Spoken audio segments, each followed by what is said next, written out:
Estamos ao vivo já, começando a nossa transmissão do Diálogo e Prática.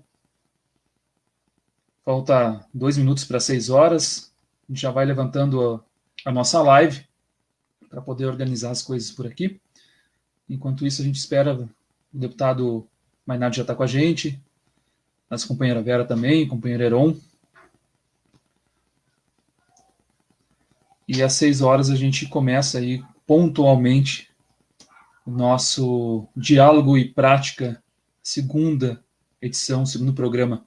O primeiro foi com o nosso companheiro ex-governador do Rio Grande do Sul, Tarso Genro.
Nós já temos aqui os nossos companheiros Heron, Vera Cardoso e Luiz Fernando Mainardi.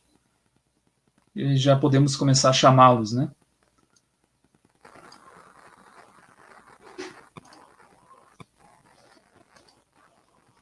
Olá, Vera.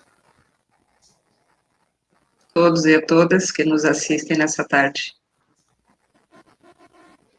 Agora, já em junho, a gente começa a entrar na noite muito cedo, né, Vera?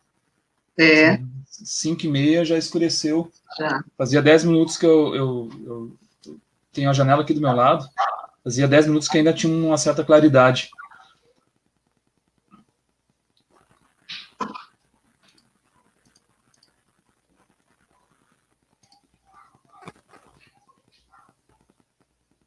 Vou adicionar aqui agora o nosso companheiro Luiz Fernando Mainardi.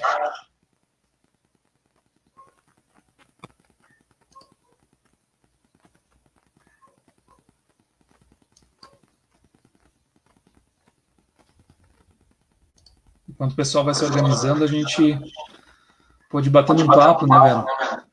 Isso. Sobre esse debate importante que é a questão da prefeitura, do poder público nesse combate não só da pandemia, mas o pós-pandemia. O pessoal acha que a pandemia é o pior, né, momento. Só que olhando as análises mais otimistas, a gente vê que as perspectivas econômicas que vão ser impactadas pela pandemia no mundo todo é um cenário um pouco... a gente não encontra nem palavra, né, para poder descrever, mas é um cenário que não é nada otimista, né, nas previsões mais otimistas. Não é um cenário positivo. Isso porque a gente tem um impacto aí muito grande, se for comparar com a crise de 2008, que é uma crise que até agora a gente está sofrendo aí, sentindo o impacto dela, né, as consequências dessa crise. Vou adicionar aqui nosso companheiro Heron. Boa noite, Heron. Deixa eu ter que ativar teu microfone, Heron. Perfeito. Boa noite, companheiro. Estamos prontos, então? Companheira Vera? Estamos prontos. Estamos prontos para a nossa live. Eu estava comentando, não sei se já estava acompanhando, Heron. A gente estava conversando aqui sobre o impacto que vem depois da pandemia, né? O impacto, principalmente na economia. E as previsões aí mais otimistas apontam um impacto nada positivo. Se a gente comparar com 2008, onde a gente teve uma retração econômica mundial em torno de 0,3% da economia, os analistas mais otimistas falam numa retração agora, em cima das consequências dessa pandemia do Covid, de 3%. Então, é algo muito preocupante, né? Porque se a gente for analisar ao longo da história, são retrações econômicas que beiram aí conflitos, como foi a Primeira Guerra e a Segunda Grande Guerra Mundial. E é importante, então, pensar como é que a gente se prepara, né? Além de analisar o nosso desempenho agora do combate para evitar as mortes, é como a gente se prepara daqui para frente. Estou adicionando agora o nosso companheiro Luiz Fernando Mainardi. Boa noite, Luiz.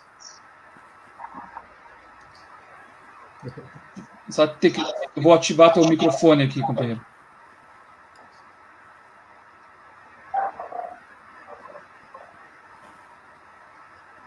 Não, agora sim, estava desligado. Agora sim. Agora sim. Uma boa noite, prazer estar com vocês. Eu só lamento, a gente tem que estar conversando aqui. Eu queria que vocês me convidassem para fazer uma reunião aí em Garopaba, e de preferência em janeiro.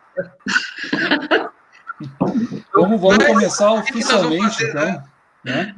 Não vai faltar oportunidade. Não vai faltar oportunidade. Tá bom, olá a todos que estão nos acompanhando.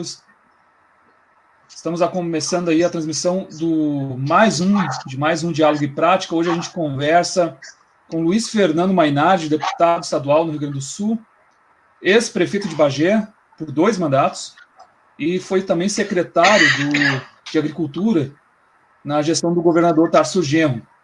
Tudo bem, deputado? Tudo bem, meu amigo.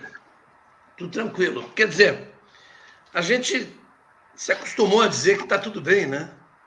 Independentemente da situação. Eu acho que a situação não está muito bem, não. Estamos vivendo um período dos piores da história do Brasil, com saldos aí que a gente não sabe o que será. Uma crise sanitária, uma crise na saúde pública, né? Gravíssima, com pessoas morrendo e morrendo e morrendo. Hoje deve estar fechando o quê? 53 mil, deve estar em torno disso. Pessoas... Nós não chegamos ainda no topo dessa pandemia, no topo, assim, quer dizer, no ponto máximo das contaminações e, consequentemente, né, dos óbitos. Tomara que já chegássemos, tomara que nós já estivéssemos numa linha decrescente, diminuindo as contaminações. Estamos enfrentando uma crise, né, econômica, e que vai se agravar ainda muito mais. E nas crises econômicas, sempre quem efetivamente sofre é aquele que perde o emprego, que não tem mais renda, que não tem como sobreviver.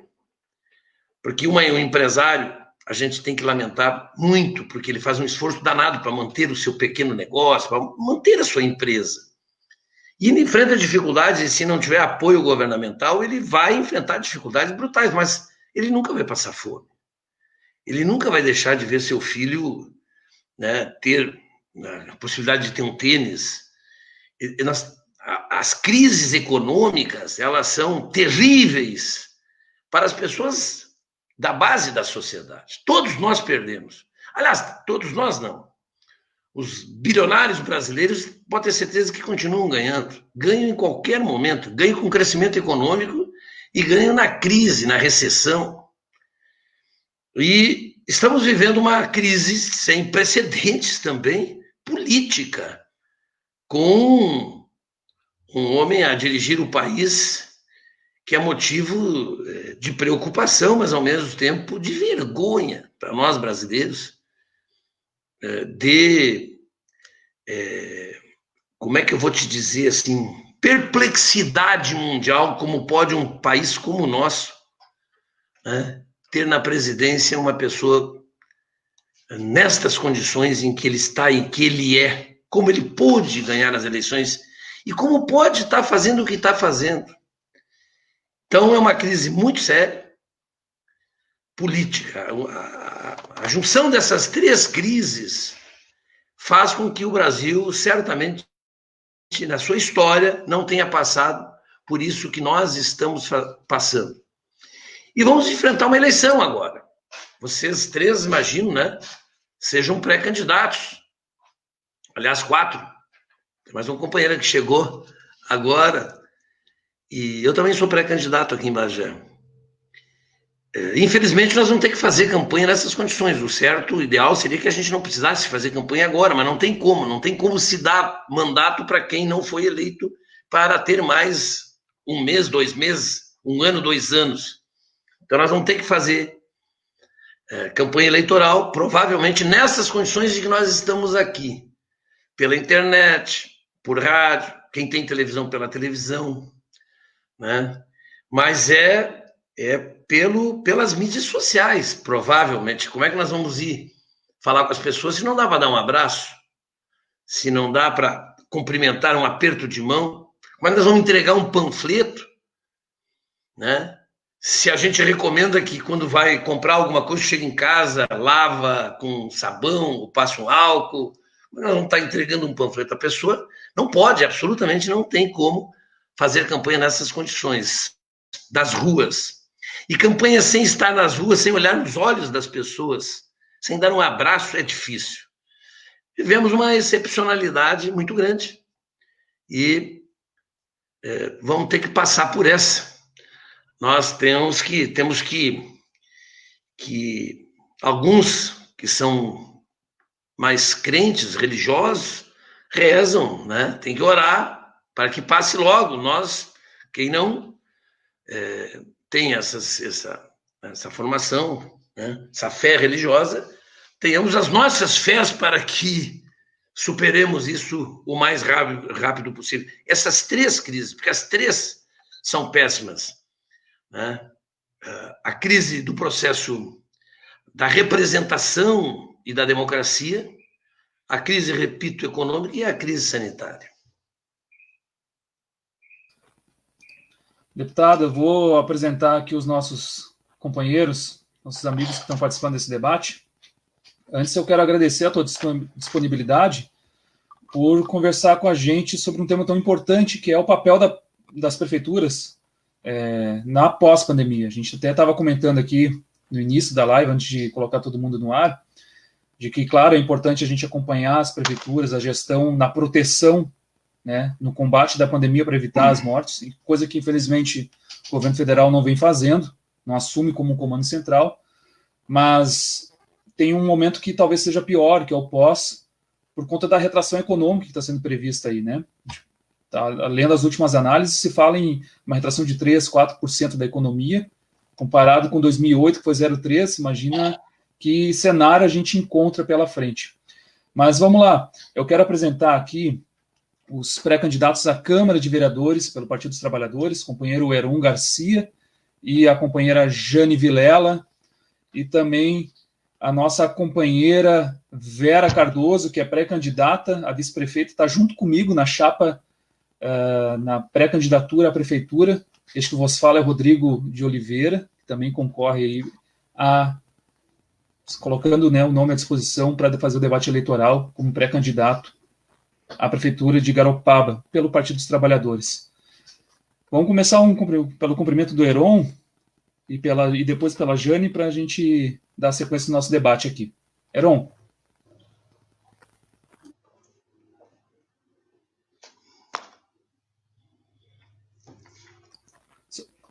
ligar teu microfone, Aron. Que coisa, não é a primeira vez, né? Boa noite, companheiros. Seguido, isso é direto, né? A gente começa a falar aqui, meu amigo, abre o canal aí. Mas, enfim, quero dizer boa noite para os companheiros e companheiras, agradecer ao deputado Mainardi por nos honrar com a sua presença e nos ajudar também nesse trabalho, que eu sei que de todos nós progressistas, que nos importamos com o nosso país, né? Queremos o melhor para tudo isso. E tem um carinho muito grande também, deputado, porque o senhor é da terra na qual eu nasci, Bagé Barbaridade. Tenho muito orgulho de dizer que sou bagiense e admiro muito o nosso interior, nossa terra, enfim, o curso da vida acabou me trazendo aqui para Garopaba, né? Também uma cidade praticamente aqui do interior, né? Uma cidade turística, mas muito maravilhosa para a gente poder viver também, desfrutar de um local bonito, quase paradisíaco, né? Então, mas enfim, muito obrigado por estar aqui conosco e vamos ver o que a gente também pode tirar aqui de experiência e contar com a sua experiência também para aplicarmos aqui na nossa cidade, né? Há muito para ser desenvolvido aqui, há muito para ser colocado em prática, né? Políticas públicas para a cidade. E nós queremos fazer isso de uma maneira muito coerente com as possibilidades do que o município nos oferece também. Obrigado. Boa noite. Companheira Jane. Em primeiro lugar, vocês me ouvem porque eu estou com fone de ouvido hoje. Sim. Sim? Tudo certo. Uma boa noite a todos. Agradecer ao deputado a disponibilidade em vir até nós, trazer um pouco da sua experiência, um pouco da sua luta. Queremos que essa noite a gente possa trocar um pouco, mas tirar muito mais. A ideia é aprender. Muito obrigada pela disponibilidade, companheiro. E a gente pode finalizar, antes de passar de volta para o Mainardi, com a nossa companheira Vera.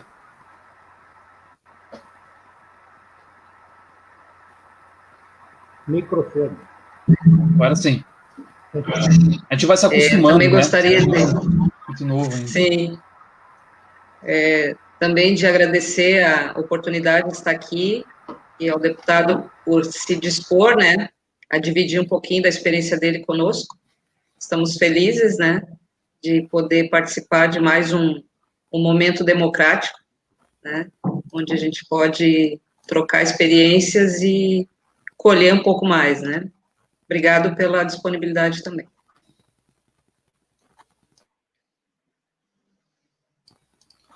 A ideia do diálogo e prática, companheiro Mainardi, é conversar aí sobre temas e experiências políticas que saíram do papel e foram colocadas na prática, né? Então, é mostrar que é possível construir alternativas reais na gestão pública. E aqui é fundamental, então, a gente trazer pessoas que tenham bastante experiência administrativa, como é o teu caso, né, Mainardi? Já foi prefeito 2 vezes, foi secretário de Agricultura. Eu queria que tu começasse falando que, obviamente, quando a gente fala de recuperação, né, e o papel da prefeitura, estamos falando de poder público, poder executivo, a gente está falando de manutenção da geração, né, da manutenção da geração e manutenção do emprego e da renda. Isso envolve tanto o fortalecimento dos pequenos negócios, que é a sua maioria aqui em Garopaba. Abrir um parênteses aqui que eu fico tentando imaginar o que passou na cabeça dos nossos pequenos comerciantes quando ouviram o Guedes falar que o governo federal não tinha que investir neles porque era perder dinheiro, né? Então, acho que eu faço já esse destaque porque a gente está aqui debatendo uma alternativa de gestão, e isso significa também uma alternativa de gestão econômica, né? De plano de governo, inclusive de visão de sociedade. Mas também é o fortalecimento das proteções dos trabalhadores, como tu falou, né, Mainardi? É importante proteger os trabalhadores, pensar alternativas para isso. A gente também está falando de ampliar a rede de proteção da assistência social, né, que agora já se fez muito importante, junto com o SUS também, para ajudar as pessoas que perderam seus empregos, que precisaram desde uma cesta básica até um auxílio mais complexo da assistência social, como também é o auxílio emergencial, que hoje o Bolsonaro quer cortar. Importante também salientar isso, né? Então, eu queria que tu começasse falando por aí, assim, do papel do Estado nessa recuperação. O que a gente precisa criar, né? Inventar no sentido de criatividade, considerando que o Estado é um garantidor de um direito do cidadão, né? Previsto pela Constituição, que deve receber por direito essa proteção do Estado, tanto financeira quanto sanitária. Agora já estava eu de novo querendo falar sem microfone, que eu já abri aqui a barbeariagem aqui, mas agora acho que nós vamos acertar. Assim, ó, é difícil, né? O que eu vou te dizer? Eu vou falar para vocês. Dinheiro, né, não cai do céu. Recursos financeiros, nós, a nível de município, temos muita limitação para gerarmos recursos. Os estados têm um pouco mais de liberdade para fazer isso, porque dispõem de uma certa flexibilização no que diz respeito à questão dos seus tributos, ICMS em particular. Principalmente se tu consegue criar, ao longo de 4 anos, uma dinâmica de crescimento econômico a partir de uma visão desenvolvimentista. Quem pode gerar recursos, quem pode produzir dinheiro, é a União. Nós estamos vendo agora. Aqui no Brasil e em qualquer parte do mundo. Os caras estão botando a maquininha a produzir dólar por tudo que é lugar. E pode se endividar. Tem uma matéria nova agora, aí, sendo analisada, uma visão nova, que na verdade não chega a ser nova, mas ela foi reintroduzida fortemente no meio dos economistas e dos economistas que fazem também política, que se chama a teoria da nova moeda, né? Que é uma farsa a ideia de que nós temos que manter esses ajustes permanentemente. E eu fui secretário, eu sei. Por exemplo, quando tu investe num programa de irrigação para a lavoura, sem ter estiagem, tu pode dobrar a produção, por exemplo, de milho, em função de tu colocares a água no volume e na hora certa, para enfrentar o problema da estiagem. Então, tu investir, levar o produtor a fazer um programa de irrigação e subsidiá-lo, esse subsídio que o Estado dá para o produtor, o Estado vai receber de volta através do incremento na produção, do aumento da produtividade e com ela novos produtos e nova arrecadação e mais dinamismo econômico. Estou dando um exemplo. Então tem espaço, mas a União é que pode fazer. Eu acho assim que tudo vai ser repensado após essa crise, estas 3 crises que eu fiz aqui referência. Né? Mas nós não podemos, nós, enquanto ativistas dos direitos humanos, dos direitos sociais, das pessoas, nós, enquanto defensores dos trabalhadores, daquelas pessoas que mais precisam da proteção do Estado, nós que queremos uma sociedade democratizada, e democratizar a sociedade é criar oportunidade para todos, para, fundamentalmente, aqueles que estão na base da pirâmide social. Eu acho que o nosso primeiro compromisso tem que ser com as pessoas e com as pessoas que mais precisam. Isso é a nossa experiência. Hoje eu fiz uma live aqui de 1h30 e nós tratamos sobre a questão da educação e sobre a questão do desenvolvimento social, da assistência social, enfim. E cada vez mais eu tenho a certeza de que, enquanto gestores municipais, o centro da nossa atuação tem que ser as pessoas. E as pessoas que precisam de saúde, as pessoas que precisam de educação de qualidade, as pessoas que precisam de um amparo para que a gente não tenha meninos de rua, para que a gente não tenha pessoas passando fome. Então, mas isso foge, mas a gente tem que fazer para tudo. Quando a gente diz, nós temos que governar para todos, é verdade. Tu te imagina prefeito aí, Rodrigo, de Garopaba, tu acha que é possível governar Garopaba sem governar para todos, inclusive para os milhares e milhares que vêm de fora? Não, governar para todos, mas governar também é fazer escolhas, e as nossas escolhas têm que ser feitas para essas pessoas que mais precisam da gente. Então, bom, aí tu tem que ajustar o teu orçamento para isso. Quando tu investe em infraestrutura, por exemplo, em saneamento básico nas vilas, nos bairros, na nossa periferia, tu está investindo na qualidade de vida das pessoas, porque aquelas pessoas mais abastadas, elas moram em bairros que tu vai lá, vai verificar, eles já têm o saneamento coletado, o esgoto, por exemplo, coletado, as ruas pavimentadas. Então, priorizar essa obra é priorizar o bem-estar das pessoas, mas antes disso, a saúde, porque um dos principais investimentos em saúde é na saúde preventiva, e saneamento é a saúde preventiva. Eu falo do município, que o município, eu não sei aí se Garopaba, se o saneamento é estadual ou é municipal, mas, de qualquer forma, o município sempre tem obras para fazer nesta área. Eu acho que nós estamos vivendo um tempo de cobrança da comunidade. Eu tenho dito o seguinte, eu trabalho, digamos assim, eu tenho um tripé ideológico, que há algum tempo atrás, eu lendo a Bíblia, eu não sou religioso, não pratico, mas eu, quando menino, eu li toda a Bíblia. E tem uma máxima de Jesus Cristo que eu acho que nós temos que aplicar na radicalidade. Quando ele diz o seguinte, está na Bíblia ali, em que ele diz, eu sou o caminho, a verdade e a vida. Eu acho que isso aí nós temos que adotar totalmente. Eu sou o caminho. O que é o caminho? Vai pelo lugar certo. Não vai pelo atalho. Não vai pelos lugares incertos que pode encontrar pedras, espinhos. Tu pode te complicar. Lugar certo. Ir pelo caminho é ir pelas leis, pelas coisas certas, corretas. Faz a coisa certa que tu vais bem. Ir pelo caminho. A verdade é porque, bom, nós vivemos em tempos de mentira, de crimes permanentemente, de calúnia, difamação, injúrias, pessoas parece que têm prazer em ofender e em mentir. Só que nós mudamos o nome, hoje a gente chama vivemos a era das fake news, mas é a era da mentira. Então tá ali, eu sou o caminho, a verdade, fale a verdade. Numa campanha eleitoral, eu fui candidato a prefeito, eu perdi 3 eleições aqui em Bagé. Ganhei na 4ª e me reelegi na 5ª. E eu dizia, eu perco a eleição, mas não perco a vergonha na cara.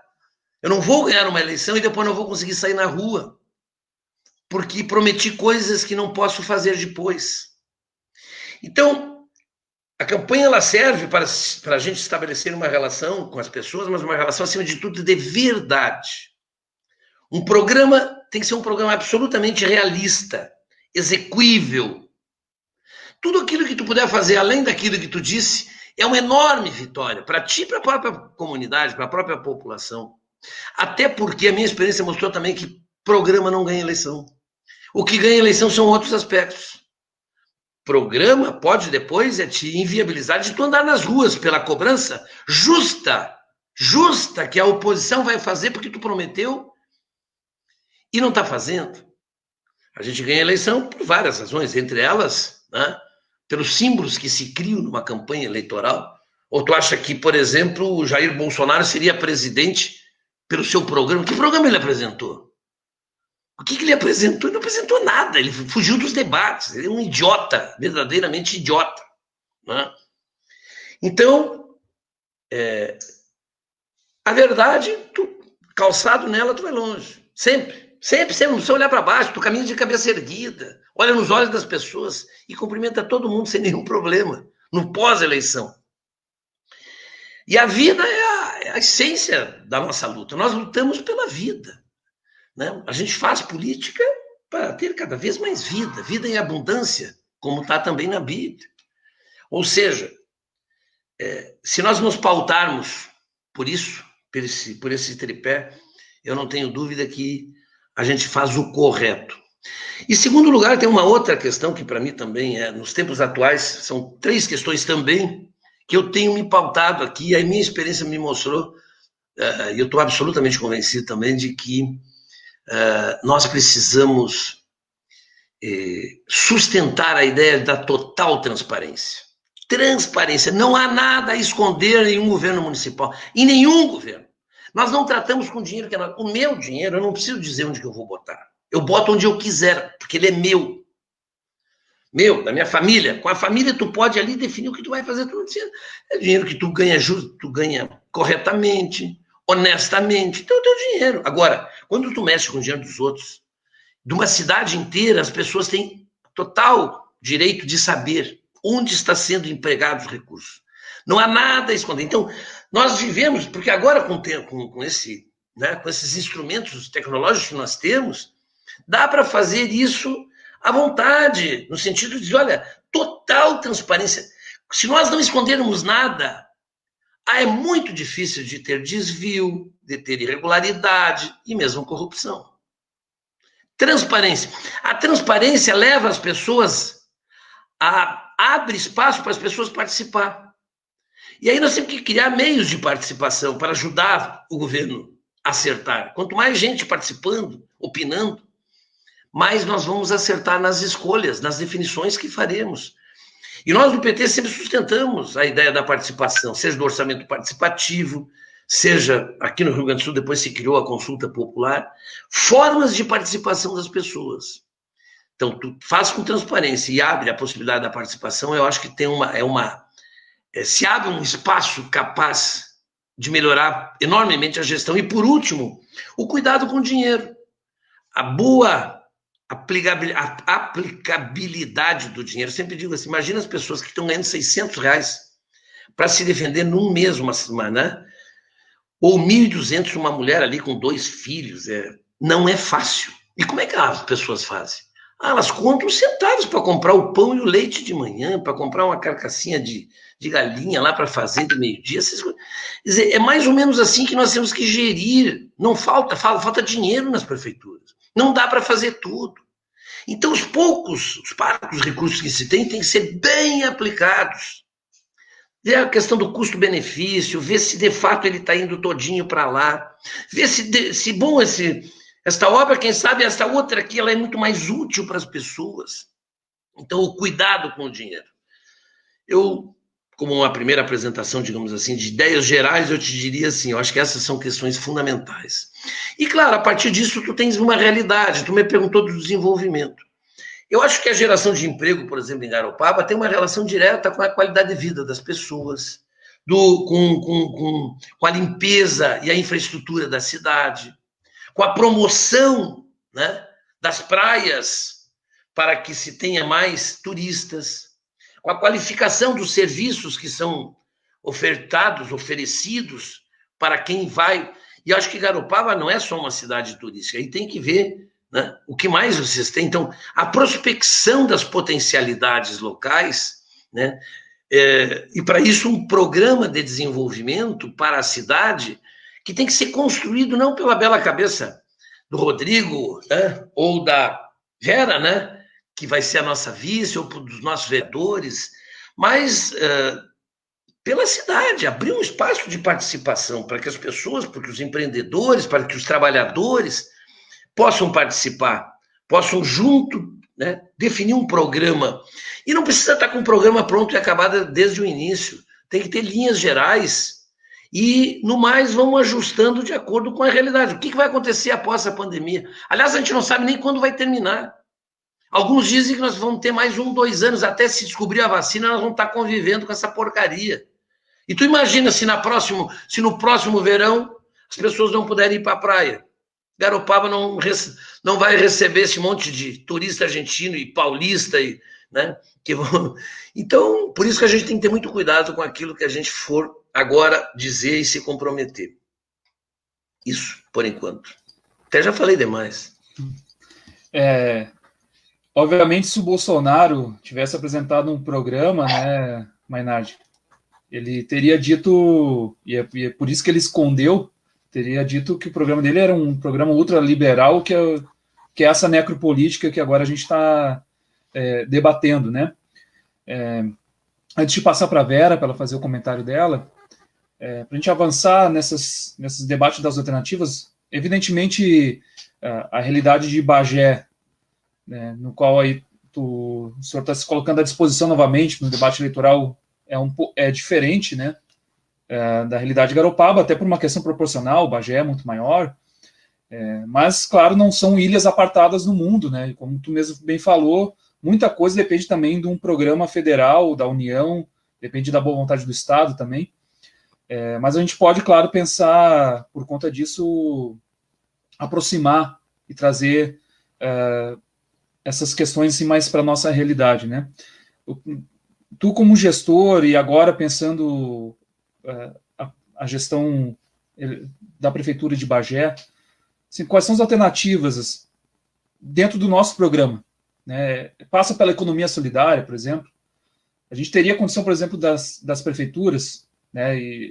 Por exemplo, aqui em Garopaba, de implantar um microcrédito, um banco popular, que pudesse financiar o fomento de cooperativas, né? Para ser uma alternativa, porque a gente sabe que o que gera emprego é a demanda.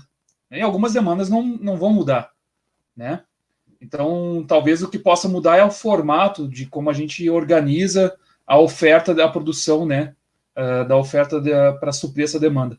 Então, qual é a viabilidade disso, né? Hoje, esses dias eu estava vendo a tua live, hoje mesmo eu estava reassistindo ela para a gente subsidiar aqui o nosso debate, a tua live com o Eduardo Moreira, que é um economista, foi banqueiro, e ele tem uma ideia muito legal, que é que está tentando implantar agora, que é um banco, né, para financiar ações da agricultura familiar.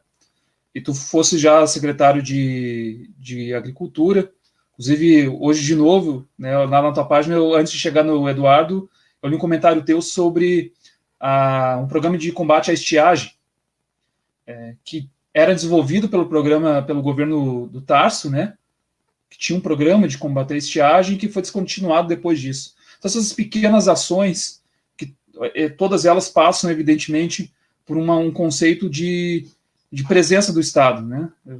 A tua fala, se a gente, de tudo que tu falou, acho que dá para resumir que reduzir o Estado nesse momento e depois é uma péssima escolha, né? Então é importante a gente fortalecer aí as estruturas que já existem de serviço público e melhorar elas, ampliar elas. Claro, dentro dos nossos limites, como tu bem disse, não dá para prometer coisas que a gente não vai conseguir fazer, né?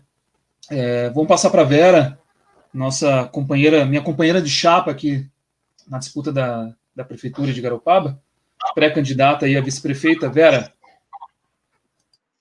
Então, ouvindo algumas notícias a respeito aqui da Prefeitura de Florianópolis, né?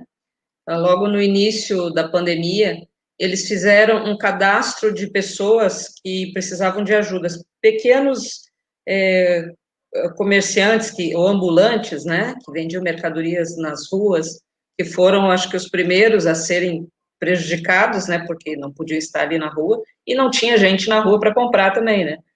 Então, eles criaram um cadastro único, só que eles estavam pedindo auxílio de empresários, eles abriram uma conta corrente, alguma coisa assim, estavam pedindo o auxílio de empresários para subsidiar essa ajuda. Então, a minha pergunta é correto o poder público passar a responsabilidade que é dele para o privado resolver, né? Achei interessante o fato de ter um cadastro ali de pessoas que necessitam, achei interessante isso ter no município, porque existem já outros cadastros, né? Bolsa Família, outros programas sociais que as pessoas já estão cadastradas, mas achei interessante ter algo municipal. E aqui a gente tem um fenômeno que são as pessoas que trabalham nas praias, né? Muita gente trabalha na praia durante a temporada, né? Seja vendendo alimento, seja vendendo roupa, né? Então, inúmeros serviços, né? E eu creio que isso vai ser bem impactado, como você disse há pouco, né? A gente não sabe quanto tempo isso vai demorar, a pandemia para passar. E a gente vai ter pessoas necessitando. O que a prefeitura poderia fazer, mesmo sem poder gerar dinheiro, sem poder fabricar dinheiro, que é responsabilidade do governo federal, né? O que poderia se fazer de prático nesse primeiro momento para ajudar essas famílias e esses trabalhadores?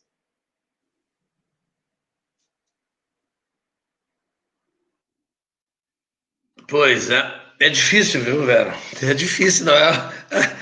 Olha, não sei, evidente que eu não tenho uma resposta para isso. A gente pode tentar aqui pensar algumas coisas, né? Mas eu quero antes fazer aqui referência também ao Heron, que foi quem me convidou para estar aqui.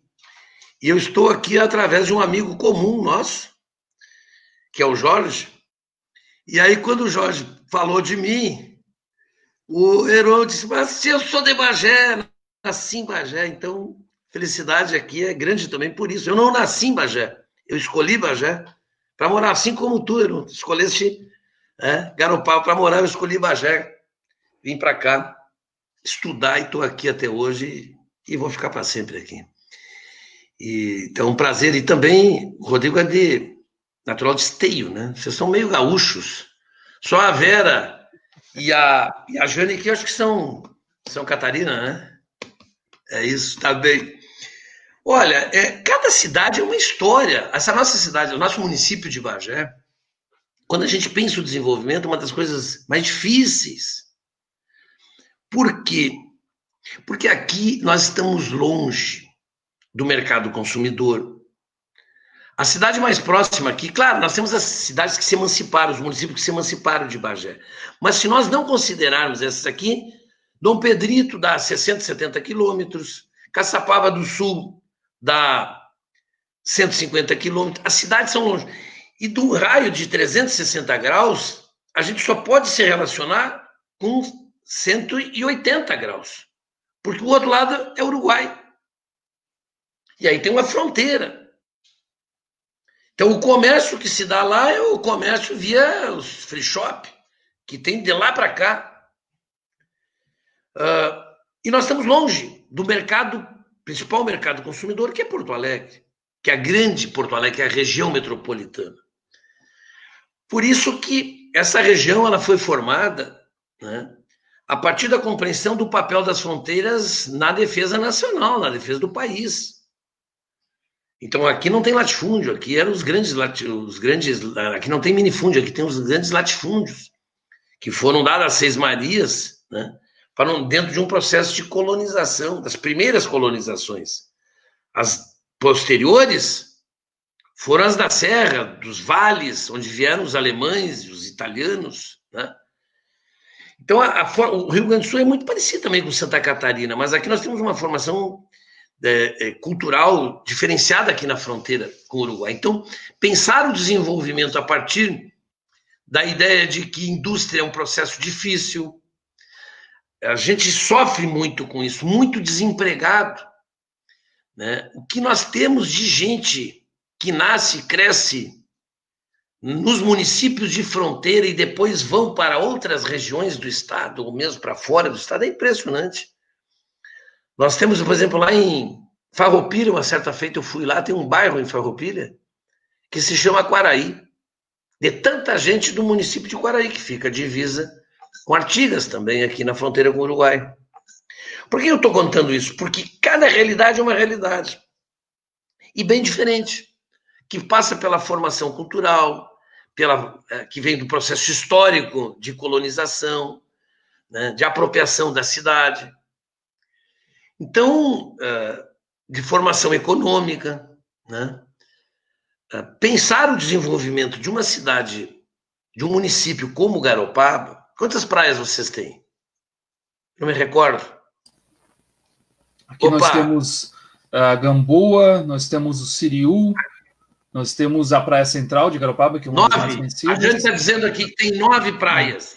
A Silveira, Ferrugem. Vocês têm 9 praias, uma mais linda que a outra. Eu me perdi para abrir o microfone. São 9 praias. 9 praias. Vocês têm 9 praias, uma mais linda do que a outra. Recebe uma população neste período, né, de veraneio que certamente deve ser, eu fico imaginando, umas 20 vezes o tamanho da cidade, do município de Garopaba. Talvez mais até, muita gente. A gente recebe, em média, 120 mil pessoas, em média.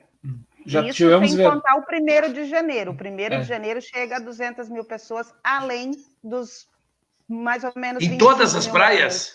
Nas 9 praias? Cidade como um todo.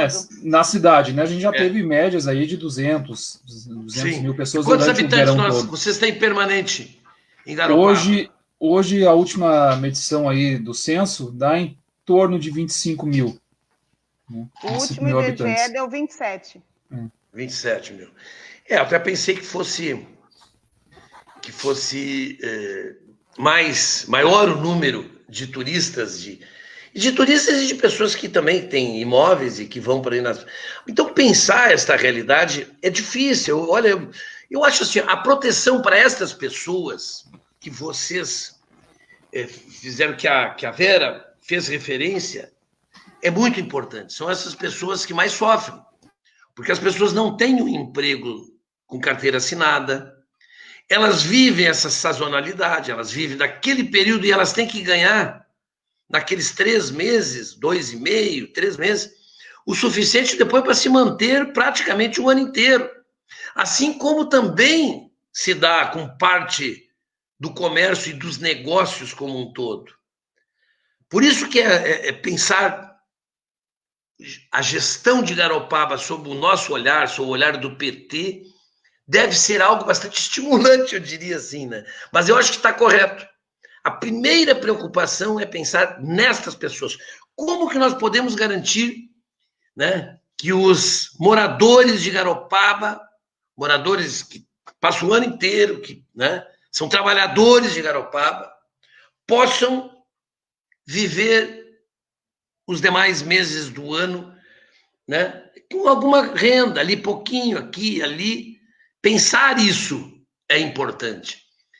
Pensar formas de associativismo, pensar alguma coisa do ponto de vista da economia solidária. Por exemplo, é possível nós pensarmos e buscar linhas de financiamento para criarmos cooperativas de produção para depois, no período de veraneio, essas pessoas comercializar, vender. Isso está comprando coisas que vêm da China, ou não sei da onde. Claro que tem muita coisa de alimentação que se faz ali. Não sei. Eu acho que a ideia da economia solidária como uma resposta importante do ponto de vista econômico é muito importante. E acho que nós temos que ser aliados dos pequenos empreendedores, né, da cidade, dos que têm restaurante, dos que vendem, tem comércio, tem esses, porque não tem grandes grupos, grandes empresas, né? Nós estamos falando de pequenos negócios que empregam também, que empregam mais nesse período do ano e depois diminui. Ter uma política de desenvolvimento, de amparo a esses empreendedores. Mas claro que a gente não vai estar inventando a roda, isso eles já sabem, mas nós podemos avançar na questão da economia solidária. Eu acho que, aqui falando ao mesmo tempo aqui, pensando o que poderia ser, eu acho que esta ideia de nós criarmos uma Secretaria da Economia Solidária, que é a Economia Solidária e Desenvolvimento Econômico, para dar resposta, e turismo, porque acho que nós temos que ter um negócio, alguma coisa enxuta, né? Talvez o turismo seja, não sei, isso vocês aqui sabem o que tem que fazer, mas ter política de desenvolvimento como um todo e um olhar muito focado na questão da economia solidária e com projetos para buscar recursos, captar recursos. O que pode ser vendido na praia, que pode ser produzido o ano inteiro? Esse tipo de coisa, quer dizer, ocupar as pessoas e a prefeitura ir lá, disponibilizar espaço, construir galpão. Nós temos que investir. Aí é investir. É pegar parte dos recursos públicos, fazer um projeto bem feito, aprovar na Câmara de Vereadores, convencer os vereadores, né? E criar uma cooperativa, formar essas pessoas, fazer capacitação para aquilo que vão fazer, a capacitação profissional. Eu acho que é uma boa alternativa. Acho que é o nosso, talvez, poderia ser a nossa principal proposta, digamos assim, de enfrentamento das dificuldades que essas pessoas têm durante o ano. Nós temos algumas participações aqui nos comentários, mas antes disso eu quero passar para a companheira Jane fazer a sua intervenção e convidar o pessoal que está assistindo também para poder participar, perguntar, de poder debater junto aqui, participar desse debate, que o momento, esse espaço está sendo criado para isso, né, para a gente poder trocar ideias, fazer uma tempestade de ideias. É isso que o Maynard está dizendo, assim, eu não tenho uma resposta pronta, mas a gente parou agora, estamos se debruçando sobre a realidade das cidades para pensar, né?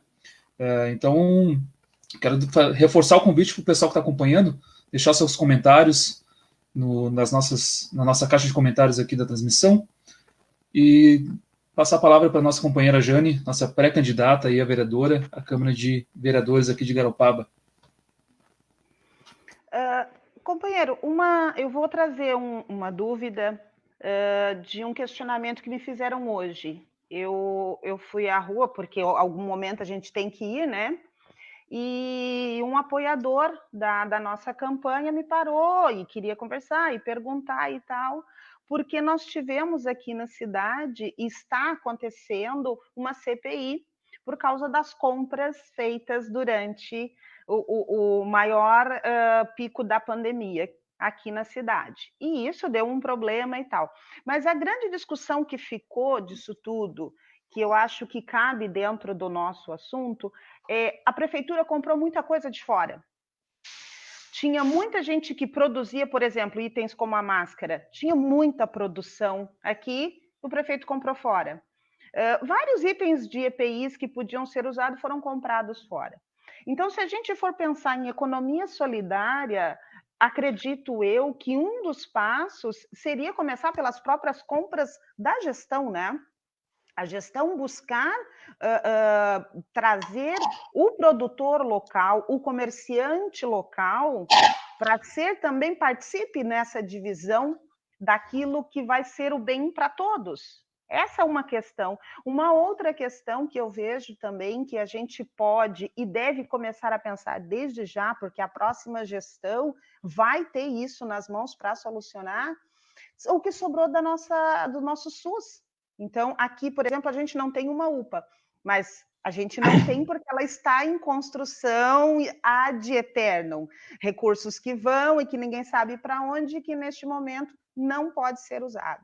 Então, essa é uma questão que também vai ficar para os municípios discutirem. Essa é uma questão que eu gostaria que o companheiro discorresse um pouco a respeito. O SUS nos municípios. Como é que vai sobrar para os gestores municipais gerir de forma que essa pandemia tenha trazido aprendizados, e não só mortes, doenças, problemas, coisas ruins, mas eu acho que a gente precisa olhar o que dá para fazer de melhor com o que ficou de ruim. Era isso. É interessante, acho duas questões assim muito importantes. A primeira que tu falas é a respeito da questão das compras, né? Eu acho que a gente tem que sempre prestigiar o comércio local, os nossos produtores locais. Então, por exemplo, o PNAE, o Programa Nacional da Alimentação Escolar, estabelece que a gente tem que comprar 30% do valor que vem de Brasília da produção dos agricultores familiares, da nossa volta. E muitas vezes pode não ter em Garopaba, mas ter numa cidade vizinha. Então, isso também é ter essa visão de prestigiar os nossos produtores da cidade ou do nosso entorno. Porque nós somos, afinal de contas, uma comunidade só. Acho que muitas coisas, eu fico imaginando, aqui em Bagé nós fizemos, eu resolvi também fazer uma doação aqui, e nós mandamos aqui numa cooperativa aqui de senhoras, né, ligadas à Igreja Católica, da Caritas, né, nós fizemos 700, comprei, e a igreja se mobilizou junto com os assentados aqui da nossa região, e eles fizeram uma doação significativa de alimentos. 3,5 toneladas, né, de alimentos, e foram, sei lá, eu acho que, sei lá, eu sei que eu comprei 700 e poucas massas, eu acho que deu umas 200, 250 cestas básicas, né? Eu comprei 700, mandei fazer 700 e poucas, 720, até tem uma, acho que está ali em cima, ó, alcança aqui, feitas aqui numa cooperativa, né? Não é aquela ali, não sei, não está aqui, então está no carro. É essa aqui? Ó, essa aqui tá, mas essa está sendo usada, ó, então eu vou pegar ela aqui com jeitinho. Ó, certo?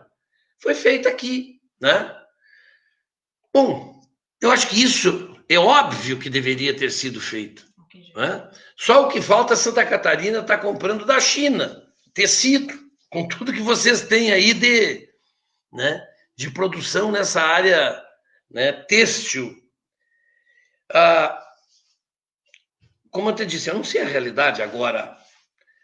Eu tenho muito cuidado. Eu fui prefeito e eu sei que a gente tem que ter muito cuidado. E agora sou deputado, fui vereador antes, fui deputado estadual, sou deputado estadual, fui deputado federal. E a gente sofreu muito, muito com as acusações levianas, irresponsáveis. E eu acho que a gente tem que ter muito cuidado quando se fala em honestidade, né? Quando a gente propõe uma CPI, é para investigar, nós temos que apurar. É por isso que eu disse, transparência. Se houver transparência, nada a esconder, não tem nenhum problema.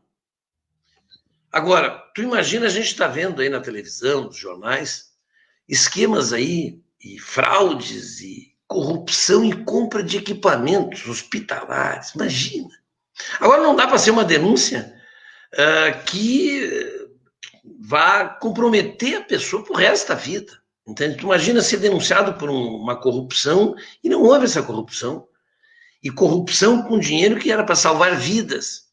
Então, se de fato existe, tem que dar uma pena seríssima para a pessoa, gravíssima, né, para essa pessoa. Agora, tem que ter muito cuidado para que não se cometa injustiça. Então, estou fazendo um parênteses apenas para dizer o seguinte, acho que tem que ser investigado e acho que nós temos que priorizar, o governo pode priorizar as compras, né, governamentais, claro, porque tem problema, o processo licitatório é um processo aberto, né, vence quem ofertar os produtos por um menor preço.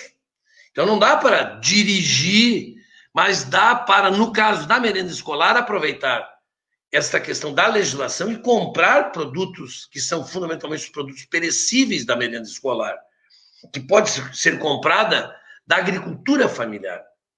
Os demais produtos, aí tu tem que ir para o mercado, tu tem que vai para a lista de quem oferecer pelo menor preço. Com relação à questão do SUS, eu acho que após essa pandemia, porque esses neoliberais que falavam em Estado mínimo, que diziam que o Estado só atrapalha, que servidor público é tudo, né, uns parasitas, aquele negócio, esse discurso. E aí em Santa Catarina tem o maior idiota de todos esses, que é esse velho da van, né? Que é uma praga das piores, porque ele mente. Esse homem, eu fiz uma análise um tempo atrás, ele veio aqui no Rio Grande do Sul e deu uma entrevista na Gaúcha, na Rádio Gaúcha, e bateu no PT, bateu, mas assim, como se diz Devaldo, por nada, foi pá, que soltou 13 minutos de foguete quando prenderam o Lula. Eu sou líder da bancada, sou neste governo, e por coincidência, eu tinha ido para Garopaba. E foi no caminho, estava indo e ouvi a entrevista. E por coincidência, nós conseguimos abrir espaço na Rádio Gaúcha, e na minha volta eu parei num posto de gasolina, num restaurante, e dei a minha entrevista. Eu respondi como líder da bancada do PT, não ganhei o mesmo tempo que ele ganhou, num programa de maior audiência, né, na Rádio Gaúcha, e respondi. Mas aí eu fui ver o que ele tinha. Quando o Lula assumiu, ele tinha 6 lojas. Quando Lula saiu, ele tinha 113, 112. É um negócio impressionante. Ele se enriqueceu, virou bilionário nos governos do PT. Porque as pessoas de baixa renda, fundamentalmente, ou classe média, que ganharam mais, que tiveram poder de compra, e que foram às lojas, né, comprar coisas que não tinham. Né? E tu chega lá, aquele monte de, né, sei lá, 30, quase 50 mil itens, e a maioria da China, inclusive, né, produtos chineses. E aí as agressões, quer dizer, o homem ganha tudo porque nós criamos um programa de governo, nós implementamos uma política de permitir que as pessoas pudessem ter direito de comprar coisas, bens materiais, de melhorar de vida. Mas, enfim, estou fazendo uma referência aqui, né, à parte, porque, por outro lado, eu tenho centenas de amigos de Santa Catarina que eu adoro, que gosto muito, e que nós somos meio irmãos, assim como 2 de vocês 4 aqui, nasceram aqui no Rio Grande do Sul, nós somos quase que um país separado do resto do Brasil aqui pelo nosso vínculo, pelas nossas relações, né, históricas e culturais. Então, inclusive o chimarrão. Vocês tomam mate, né? Eu estou tomando meu mate aqui à tardinha, é a hora do meu chimarrão. O que os catarinenses também tomam. Então, eu quero dizer assim, o SUS, eu não sei o que vai acontecer.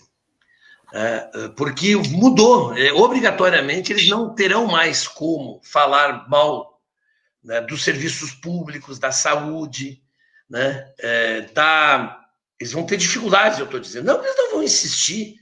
Né? Nós temos que repensar o financiamento do SUS. Porque quando a gente imagina o seguinte, até 88, pessoal, só ia para dentro de um hospital fazer alguma coisa quem tivesse dinheiro, porque não era gratuito. Foi a partir de 88 que nós conquistamos na Constituição a introdução deste conceito de universalidade e gratuidade, e que nos permite hoje ter investimentos pesados na área da saúde, obrigando, inclusive, os estados a investir no mínimo 12%, e os municípios, acho que é 12, né, 25, acho que não, é 15 os municípios, com um percentual mínimo que tem que se investir na área da saúde, mas mínimo, porque tem que se investir muito mais. E a nós, prefeituras municipais, nos cabe, a gente está muito preocupado hoje com os hospitais, né, com a UPA, que não tem que deveria estar pronta, essa aqui de Bagé, foi construída no governo do PT, no governo depois que eu saí. Quando eu fui prefeito, nós conquistamos o SAMU. O primeiro SAMU a fazer aqui no Rio Grande do Sul foi aqui em Bagé. O governo era do PMDB aqui, no estado, e era o Osmar Terra Plana, tá? Era esse secretário da Saúde. E o Osmar Terra Plana, obedecendo uma ordem do Rigoto, o governador Rigoto, que aliás é meu amigo, inclusive o Rigoto, tem casa aí em Santa Catarina, tem apartamento, tem praia aí também, né? Tem veraneio aí há muitos anos. Mas o Rigoto queria ser candidato à presidência da República na eleição de 2004. E ele era o governador de 2002. De 2006 ele queria ser candidato a governador. 2006, se elegeu em 2002. E aí, quando o Lula criou o programa SAMU, aqui no estado, ele não aceitou que se chamasse SAMU, tinha que ser Salvar, porque era o programa que eles tinham criado para concorrer com o programa do presidente Lula.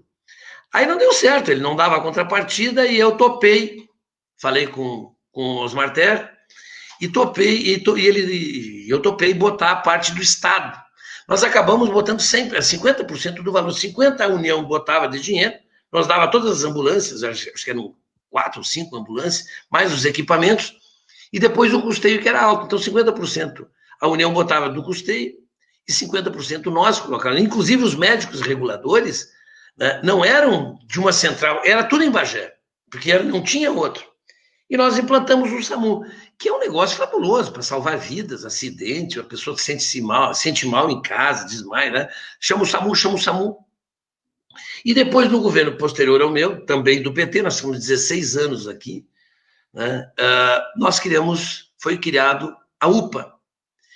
Os hospitais sempre foram atendidos, nós somos uma cidade também aqui regional, temos um hospital regional. Mas a prioridade número 1, nossa, e tem que ser de vocês também, é com atenção básica. Né? Eu fui prefeito, entrei em 2001, elegi em 2000, era o Fernando Henrique. Você sabe que o primeiro ministro que veio a Bagé foi o José Serra. Como eu era deputado federal, conheci o Serra, procurei ele e disse, olha, eu quero implantar o antigo Programa de Saúde da Família, o PSF. Hoje é a Estratégia Saúde da Família. Eu quero implantar. E ele, não, eu vou a Bagé. E veio a Bagé. E nós implantamos, a partir dali, quando eu deixei a prefeitura 8 anos depois, nós estávamos com as 23 equipes completas, só não tinha um posto de saúde, mas estava funcionando o prédio. Porque nós construímos, inclusive, nas comunidades, onde não tinha, os próprios prédios para abrigar as unidades de saúde da família. E qualificamos muito, os números na saúde mostram isso, nós reduzimos o índice de mortalidade infantil, que era uma vergonha. Era, na época, o dobro do Estado. O Estado tinha o índice de mortalidade infantil de 13 por 1.000 nascidos vivos. Mortes, né? Falecimentos de criança, que é esse o número que tu pega. E nós tínhamos 26. E quando eu saí da prefeitura, ficou em 12. Eu achava que era 11, alguma coisa, e agora me disseram que é 12, alguma coisa. Então é o seguinte, nós reduzimos para menos da metade. Nós ficamos na média do Estado. Por quê? Porque nós investimos pesadamente na atenção básica. Garopaba tem que terminar a UPA, porque é fundamental para atender todo mundo que mora, que vai para lá, que vai ver, todo mundo. Isso tem que ser um compromisso. Nós vamos lutar de todas as formas para concluir a UPA e qualificar o máximo possível a nossa atenção básica, toda a nossa periferia. Porque é ali que nós vamos garantir qualidade de vida. São os médicos, são os profissionais, são os agentes comunitários, são os demais funcionários que interagem permanentemente com a comunidade, que reúnem as mães, que preparam, digamos assim, que fazem cursos, que desenvolvem todo tipo de campanha, sei lá, desde a gravidez precoce, evitando a gravidez precoce, né? Enfim, é na atenção básica. Então, se tu me pergunta assim, o que eu faço, o que nós vamos fazer? Isso dá para fazer. Nós temos que garantir os recursos, né, do SUS. Eu acho que depois da pandemia, esta parte assim está mais garantida. A preocupação hoje aqui é com os recursos do Fundeb, que agora o Fundeb está lá nas emendas, na emenda complementar, aliás, emenda complementar, das transições, disposições transitórias, e vence, nós temos que renovar. Se isso é grave. Complica a educação básica na cidade, né? Complica enormemente, porque nós precisamos de dinheiro da União para investir na educação, no ensino básico. Então, enfim, eu quero dizer, Jane, que eu acho que pelo que eu já imaginei aqui, é UPA e investimento pesado na atenção básica para fazer melhorar os indicadores, que eu não sei como é que estão, mas sempre tem espaço para melhorar. Companheiro Mainardi, a gente tem algumas perguntas aqui. Quero mandar...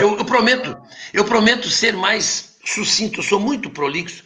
Se me deixar, eu fico uma hora falando. Não tem problema, a ideia é essa. A ideia do nosso programa, eu fico chato. É isso, né? A gente poder debater, a gente poder trocar ideias e ouvir quem já teve essa experiência frente à administração pública para poder nos orientar também, né? E mais do que isso, como a gente falou lá no início, mostrar que é possível fazer um outro tipo de gestão pública. Tu, inclusive, já tinha falado no início da live, né, Mainardi, de como a participação popular ela é importante na questão da transparência. E é importante reforçar isso. O primeiro programa foi um debate com o Tarso, né? E o debate foi democracia participativa na gestão pública.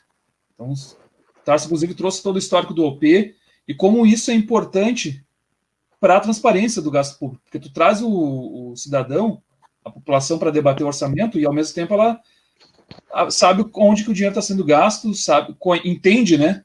Passa a entender como é que funciona o orçamento também. Então, acho que isso é um valor muito caro para a gente que é petista e é uma marca dos governos petistas a participação popular, né? Muito também por conta, é claro que é para dar voz para a população, aquilo que o Olívio fala, tornar o cidadão protagonista, né, da gestão pública, da sua história, da construção da cidade, mas também porque dá transparência. Quero mandar um abraço para o Jefferson Rosa, que está assistindo a gente lá do Rio de Janeiro. Tem gente de Bagé aqui também acompanhando. A Cristiane Martins. Isso que é um excelente debate. Tem uma pergunta do Tafarel, um companheiro nosso aqui, já foi pequeno empresário também, tinha um restaurante. Sabe que o verão já foi bom aqui, Mainardi. Inclusive, reverberava bem no inverno também, nos tempos em que a gente tinha o Lula e nós tínhamos a Dilma à frente, né, da gestão. Porque a gente sabe que o turismo ele é quando falta comida na mesa, o turismo fica de lado.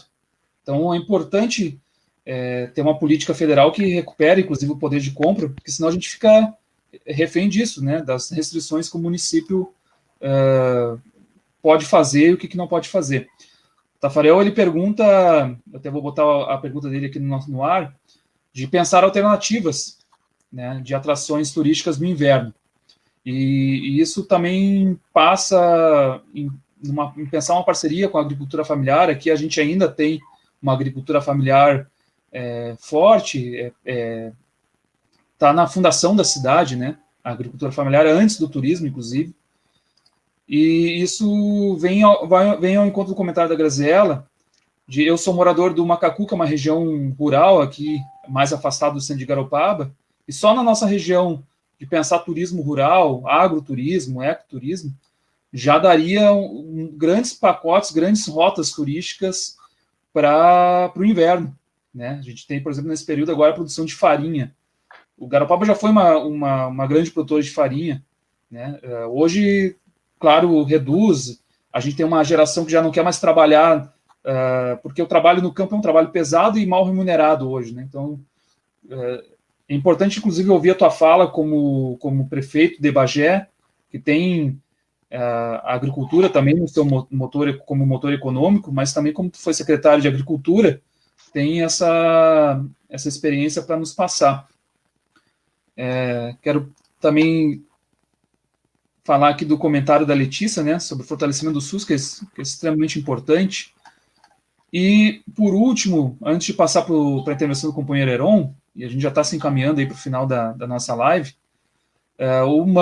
o Antônio Elias, pergunta o seguinte: Maynard, tu acredita que já tem uma luz no fim do túnel? Eu entendo, inclusive, que a pergunta do Mano se refere a toda essa crise que a gente tem vivido, não só de saúde, mas política, como tu bem falou, e econômica, né, por consequência.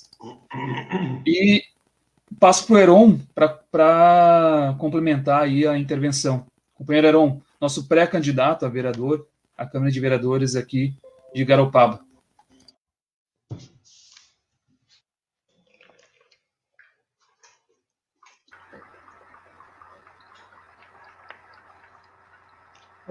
Companheiro, quando se trata da atuação dos governos municipais, a discussão tende a enfatizar os números e graves problemas enfrentados pela burocracia local para lidar com os riscos, desafios da pandemia, geralmente nessa direção. Mas isso tudo está mais restrito às medidas adotadas pelas prefeituras das capitais e a descoordenação entre alguns governos estaduais e municipais também das capitais. No entanto, a realidade dos municípios geral, então, né, é muito heterogêneo, tanto no aspecto populacional, quanto também na extensão territorial. Tem também ainda a heterogeneidade socioeconômica e de capacidade estatal de implementação de políticas públicas. Eu pergunto, qual a possibilidade de traçarmos um projeto para o país como um todo, né? Considerando toda essa diversidade de dificuldades que cada município, cada prefeito enfrenta? Há a possibilidade, existe essa perspectiva de ter um projeto único para o país?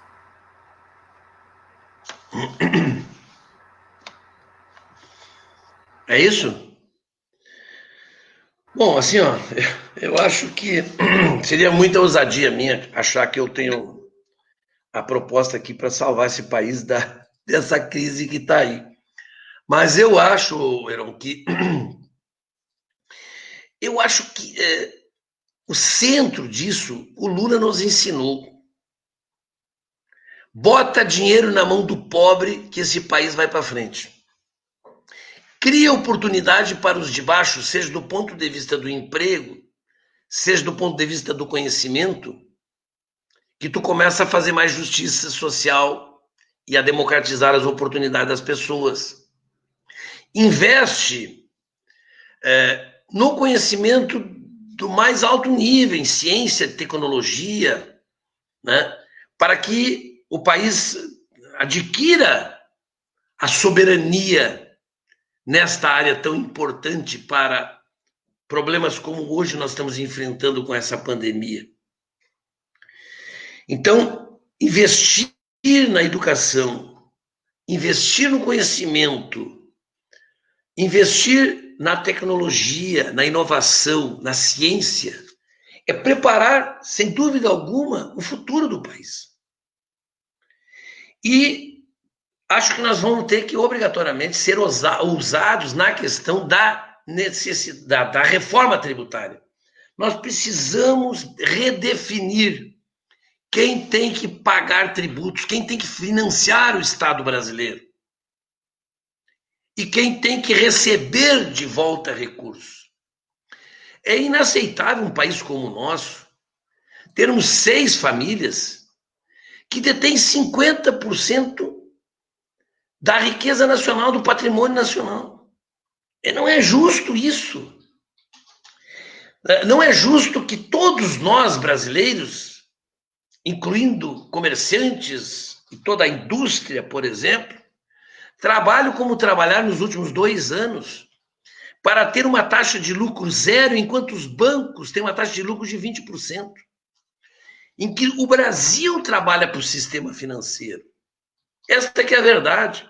Ganhar dinheiro no Brasil só se tu for sócio de banco, credor do governo, nesses bilhões e bilhões que se suga do orçamento da União, 380 bilhões por ano.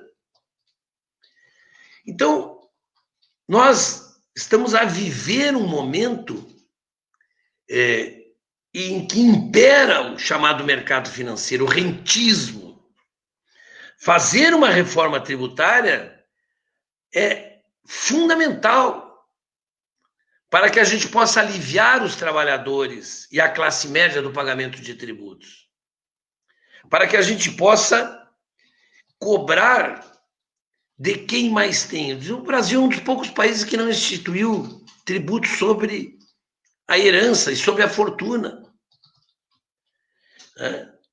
O Brasil é tão injusto que uma empresa que exporta produtos in natura ou semi-elaborados não paga um tributo e vai gerar emprego lá fora no outro país. Obtém um lucro extraordinário e não paga um tributo em cima do lucro, porque o lucro no Brasil não é tributado. E os sócios dessa empresa, ao retirar dinheiro, eles retiram através daquilo que se chama dividendos. E não pagam tributos, porque dividendos são também isentos. Está vendo como é que se formam os bilionários, os milionários brasileiros? É assim que se formam. Porque eles não pagam tributos, eles se apropriam daquilo que é produzido. E quem paga? Quem paga é a sociedade, porque paga a partir do imposto sobre o consumo. E aí paga todo. Porque o trabalhador, o que faz? Ele pega o dinheirinho dele e tudo que ele ganha, ele gasta. E ali está o imposto. Aqui no Rio Grande do Sul, essa luz que está nos alumiando aqui, né? Esse computador que está ligado aqui, nós estamos pagando 30% de ICMS. Né? De ICMS sobre energia. Então, por que eu estou dizendo? Porque repensar quem paga tributos. E nós, a partir disso, nós repensarmos como se distribui esse recurso. E não há dúvida que quanto mais nós distribuirmos a arrecadação para os estados e para os municípios, melhor esses recursos serão empregados. Para empregar lá na ponta. Quer dizer, se nós tivermos um dinheiro aí para vocês repensar, por exemplo, as atividades econômicas, e aí eu pego aqui já o que foi dito, o Tafarel falou, e a Graziela também, sobre a questão de que Garopaba não é só praia. E eu concordo, eu estou fazendo referência aqui sem estar aí, sem ter esse diagnóstico que vocês já começam, que já estão fazendo para propor um programa. Não é só praia, então é repensar as demais atividades econômicas. Como pensar atividades econômicas para o inverno? Mesmo como desenvolver o turismo de inverno. E é possível fazer, evidente que é. Claro que tem variantes, né, que, por exemplo, se o país vai bem, as pessoas vão ter condições de aproveitar o inverno, né? Aí em Garopaba, mas se as condições das pessoas não estiverem bem, já não vão. O turismo, ele tem uma relação muito direta com a questão da crise, por exemplo, que nós estamos vivendo, sanitária e econômica. Então, eu acho que nós vamos ter que repensar este país, sem dúvida alguma.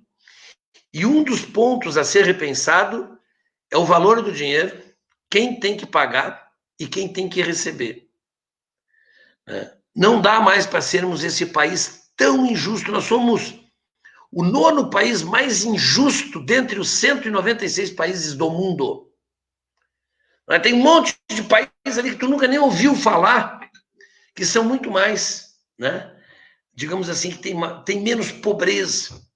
Aqui no Brasil, um dia desse eu estou vendo a televisão, quando lançaram, né, o governo teve que implementar os R$600, porque o governo Bolsonaro queria dar 200 pila para as famílias, né, R$200. Aí o presidente da Caixa estava impactado com o que estava acontecendo. Ele disse, descobrimos 50 milhões de brasileiros invisíveis. O que eram os invisíveis? Eram 50 milhões de pessoas que não estavam em nenhum cadastro, nem o Cade Único, nem Bolsa Família, não estava em nada, nem o cadastro de pessoas com emprego, né? O Ministério do Trabalho não tinha, no PIS, nada, não tinha. Eram 50 milhões de brasileiros que eles descobriram. E onde é que estão esses brasileiros? Estão em Garopaba, estão aqui em Magé, estão pelo Brasil afora. Porque os últimos tempos, inclusive, foram tempos de desconstituições das relações de trabalho. Por isso a reforma que fizeram trabalhista para facilitar as demissões, o trabalho informal, é um negócio impressionante o que essa gente faz. Governo, e eles são insaciáveis do ponto de vista de cada vez tirar mais dos trabalhadores. Então, é difícil. A reforma da Previdência é outra. Para que eles querem reformar a Previdência? Né? Mas a reforma cria um déficit. A reforma da Previdência cria déficit quando as pessoas não estão trabalhando. Né? Quando tu gera, como se gerou no governo do presidente Lula, 22 milhões de empregos, a Previdência era superavitária. E se ela for deficitária, e o dinheiro que nos dizem que ela é deficitária, é dinheiro que sai do orçamento da União para pagar a Seguridade Social, que não é só a Previdência, a assistência social e a saúde. E qual é o problema da arrecadação que o país tem? Nós destinarmos prioritariamente os recursos para esses milhões e milhões de pessoas que estão aposentados, que depende da saúde, depende do SUS e depende dos programas de assistência, né, continuada, dos recursos, né, como as pessoas que têm deficiência, como as pessoas que têm, enfim, entende? Então, e eles se apavoram, eles fizeram a reforma da Previdência porque eles querem instituir, na verdade, uma Previdência privada e entregar para quem? Para quem seria de novo? Para quem tem dinheiro, que são os banqueiros, são os especuladores. Cria um sistema de previdência privada, é um filão fantástico e vira um Chile, como a gente está vendo, que era o modelo, que agora não fala mais, vê se esse ministro Guedes fala do Chile. Ele entrou e só falava do Chile. Aí explodiu o Chile. O Chile mostrou a sua realidade com a miséria das pessoas, com a dificuldade brutal dos velhinhos que não conseguem mais se sustentar pela reforma da Previdência que fizeram lá, os ideólogos desse Paulo Guedes, né? Então, não falo mais. Eu acho assim que se há uma luz no fim do túnel, né? Como diz o ditado, só espero que não seja o trem vindo de lá para cá com toda a força, com toda a velocidade. Não, eu acho que sempre há, viu, pessoal? Eu acho que assim, a gente tem que ser, nós somos muito esperançosos. E é por isso que nós estamos aqui. É por isso que vocês vão disputar as eleições aí, nós vamos ganhar em Garopaba, é por isso que nós vamos ganhar aqui. Eu acho que o PT vai ganhar num monte de lugar. Porque a última eleição, as últimas eleições foram fraudadas pela mentira. Essa última presidencial é um escândalo. Essa aí, se forem e estão indo a fundo, espero que vão cada vez mais, né? Vão caçar essa chapa. Foi uma grande fraude o que fizeram, com as fake news, com as mentiras, com dinheiro que veio de fora, financiando o crime, porque isso é crime, né? Esses milicianos, vocês imaginam um presidente vinculado ao que tem de pior, né? É pior porque o próprio esquema do PCC, do narcotráfico, é o esquema dos milicianos, porque ele age por dentro do Estado. Nós estamos... A outra eleição anterior, de 4 anos atrás, de prefeito, foi uma outra eleição. O cara, para se eleger prefeito do PT, olha, tinha que ser muito bom, tinha que ter feito muita coisa. Para se eleger vereador, paz, era a coisa mais difícil do mundo. Por quê? Porque nós, o PT, venderam a ideia de que o PT foi o que inventou a corrupção. Eles demonizaram a política, certo? E o PT foi quem criou tudo isso. Era o grande responsável. E o tempo passa e a gente vai vendo. A gente está verificando as coisas, a população está vendo, piorou a qualidade de vida das pessoas, as pessoas estão... o tempo do Lula, né? Ontem eu estava vendo, um cara comprou um trator aqui para destocar a cássia que foi cortada. E aí ele disse, não, isso aqui eu comprei no tempo do Lula com 3% de juros ao ano. Se não fosse o Lula, não tinha comprado essa máquina aqui. Né? E um cara simples lá, que tinha um caminhãozinho, comprou uma máquina para fazer isso. Né? Um tratorzeiro de esteira. Então, nós vamos ter um resultado, eu não tenho dúvida, diferente. Bem diferente do que foi há 4 anos atrás, e eu acho que as pessoas vão nos dar a oportunidade de nós mostrarmos novamente qual é o nosso lado e que nós temos condições de governar muito melhor do que eles. Então, eu levo muita fé aí. Eu acho que nós temos aí uma dupla muito, né, capacitada, muito habilitada. Estou vendo aqui, eu vi as mensagens, né? Vi que os nossos 2 companheiros aí estão muito preparados, né? Tanto o Rodrigo quanto a Vera. Então, desejo para vocês aí sucesso. O Heron também, e a Jane, e junto com outros companheiros que possam formar uma bancada, e depois nós vamos ver as condições aí para governar adequadamente e fazer um bom governo. Quem sabe um grande governo. Quem sabe, em umas férias minhas, eu, né, passo uns dias aí, faço uma visita ao Rodrigo. Hein? Se me convidar, eu vou. Está convidado, já está convidado. Quero agradecer, antes da gente finalizar a nossa live. Mas tu tem que ganhar, vocês têm que ganhar a eleição antes. Tomara, né? Vamos se esforçar para isso. Tem bastante trabalho pela frente. Quero agradecer tua participação, Maynard. Sem dúvida. Dedicar teu tempo, a gente sabe que o trabalho de deputado exige bastante e que isso se soma aí aos esforços da tua pré-candidatura em Bagé. Quero agradecer os outros participantes, a minha companheira de chapa, a pré-candidata a vice-prefeita de Garopaba, junto comigo como pré-candidato à prefeitura de Garopaba. Agradecer o Heron e a Jane, que são pré-candidatos à Câmara.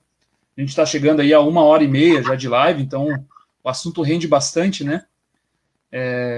Vou passar para os nossos companheiros aqui poder se despedir e já deixo o meu agradecimento mais uma vez. Agradecer ao Jorge, mais uma vez, que possibilitou esse contato, tanto o teu quanto o do Tarso. Mandar um abraço para o Jorge. E dizer para o pessoal que essa live vai ficar disponível depois no YouTube e também aqui no canal do Facebook e na minha conta do Instagram mais para frente. Vera, tuas considerações finais aí. Então, só para esclarecer ao deputado que eu também sou gaúcha, de pai garopabense, minha mãe é gaúcha também, lá de Jaguari. Da onde? Jaguari. Na verdade, a família era mais de Jaguari. Santiago. É mais próximo de Santiago, né? Mas, enfim, meu pai garopabense, se encontraram no sul e hoje eu vim parar aqui, né? E o Heron é meu esposo, na verdade, né? Obrigado pelo tempo aqui. Acho que foi muito enriquecedor, pelo menos para mim. Aprendi bastante. Espero revê-lo em outra oportunidade também. Tá? Muito obrigada.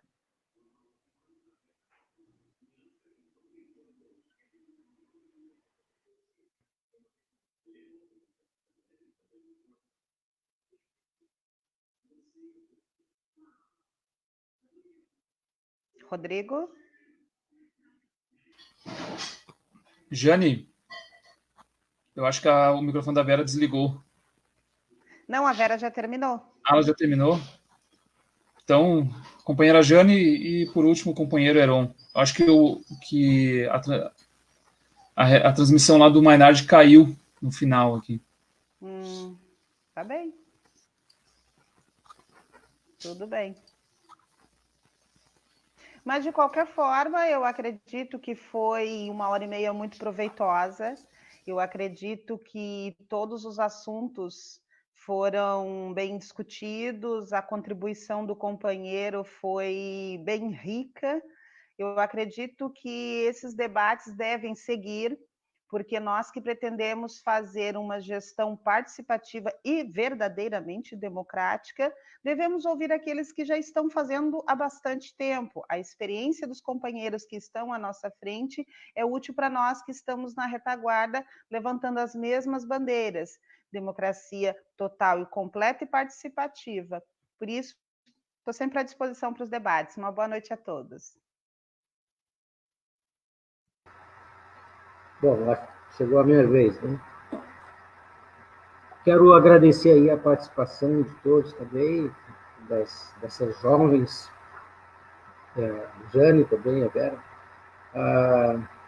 Dizer que eu estou bastante animado com esse trabalho, com expectativa da gente realmente fazer uma boa representação aqui na cidade. Creio que nós temos desafios, existem sim muitas coisas que podem ser criadas, mas há outras coisas não precisamos inventar a roda, né? Então, com a experiência desses nossos companheiros, com uma política progressista, a gente pode oferecer algum resultado melhor também para a cidade, né? Espero que tenhamos essa oportunidade em momentos mais comuns possível com nossos vizinhos, nossos amigos, enfim, durante a campanha, mostrar para eles que existe outro caminho, um caminho melhor, um caminho que inclui a população, que inclui o povo. Não é só o toma lá da cá, né?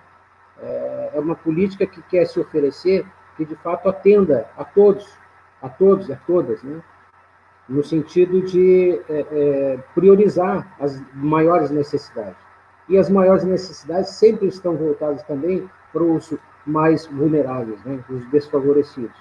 Então, a partir daí, uma política que atinja a todos também, que alcance a todos, abrace a todos. Essa é a nossa ideia, né? E espero que a gente tenha um bom resultado com essa política. Ok? Obrigado por permitir também participar junto com vocês e foi um aprendizado para mim também. Pena que o Maynard não está aí, eu queria mandar um abraço para ele, se ele ouvir depois, Maynard, aquele abração. Então, também gostaria de agradecer as pessoas que nos acompanharam na live, né, os companheiros e amigos. Eu não sei se o Rodrigo vai voltar, mas vai estar disponível no Facebook a gravação lá também para quem quiser ouvir posteriormente, tá? Obrigada a todos. Boa noite, boa luta para nós. Boa noite.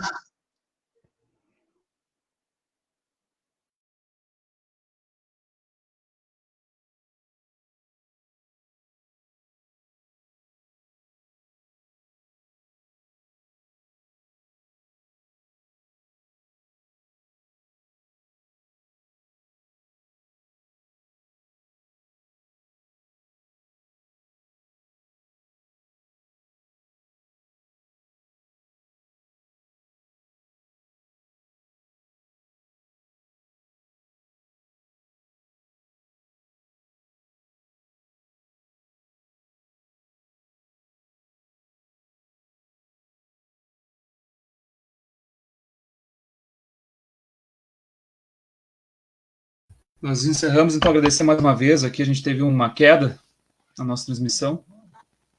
Agradecer toda a presença pessoal e poder fazer o convite que o pessoal possa